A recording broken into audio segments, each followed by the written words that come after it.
thank you so much for having me here today, and I really appreciate the opportunity to come in and speak. Disa is way too kind in her introduction. I really appreciate that, Disa.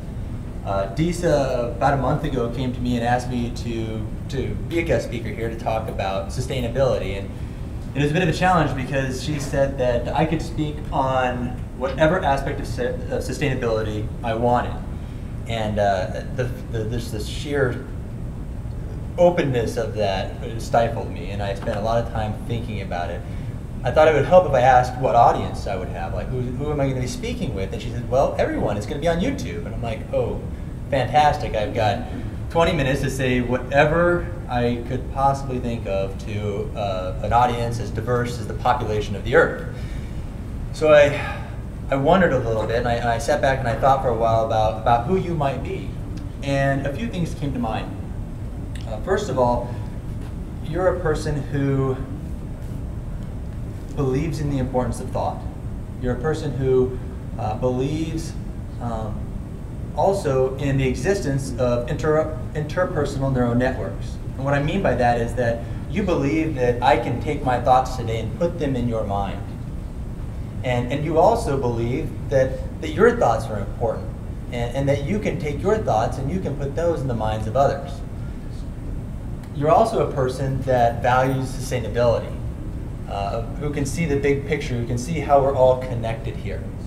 And because of that, you've chosen to listen to this lecture today.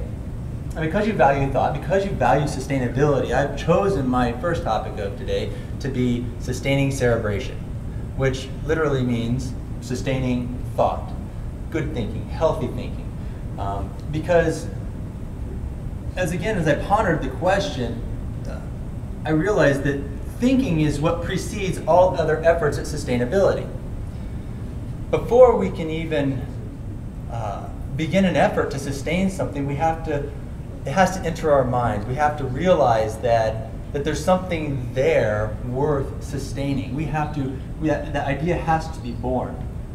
And once it's born, and we see this thing, and we realize that it is limited. There is a limited amount of resource there, that these things cannot go on forever because the finiteness of everything we have around us. We then need to, again, dip into cerebration. We need to think about how are we going to sustain this thing. We have to enter into dialogue. We need to converse with one another. We need to figure out, if I want this to last forever or for a longer period of time, I need that step is going to be born in the mind. And then as we divide sustainable systems, we have to judge them, because some sustainable systems are better than others. We need to judge them against cost in dollars, against cost in humanity, against cost in nature, against cost in our morality, against cost of a lot of things. And then once we've judged them in the mind, all these things are happening in the mind. Once we've judged them in the mind, then as we go forward, we continue to learn more, and we want to improve them. And that improvement, again, how can we even realize if something is to be improved or not? Well, again, these are judgments we make in our minds. So the idea that cerebration, thought, is something worth sustaining precedes all other things, in all other concepts and all other actions in sustainability. And so today I'm going to dive into just one aspect of cerebration. And the reason why I picked this aspect is because I think that people oftentimes they act on it in a way that ends cerebration. It ends thought. The aspect is conclusions. Now, this is something you probably learned about in third grade. You were a third grader, and they came in. They say, "Okay, here's how we write. We have an introduction, we have the body, and then we have the conclusion."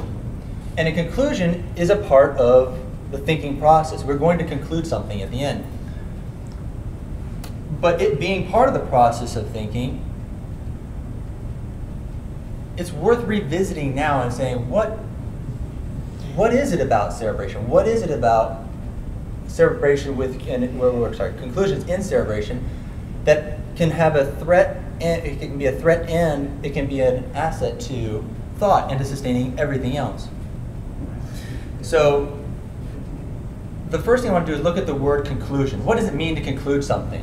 If I conclude something, it's over. When I get to the end of this lecture, it will conclude and it will end. So the idea of even conclusions in thought, it points to the end of thought. On top of that, if you think about the word conclusion, it comes from the Latin word which means to shut together. And so, having thought about something for a moment, we close the doors to our mind to it. We finish thinking about that thing, and then we move on to other things, and we've closed our mind to whatever that idea was. And so in one way, we could say that, you know what, maybe if we want to sustain thought, if we want to sustain cerebration, we should conclude to just get rid of conclusions altogether. Because they're exactly the opposite of sustainability. Sustainability is keep it going, and conclusions mean to end. But of course, if we conclude that we should get rid of conclusions, then our logic actually works back on itself, and it becomes self-defeating, and it's quite impractical.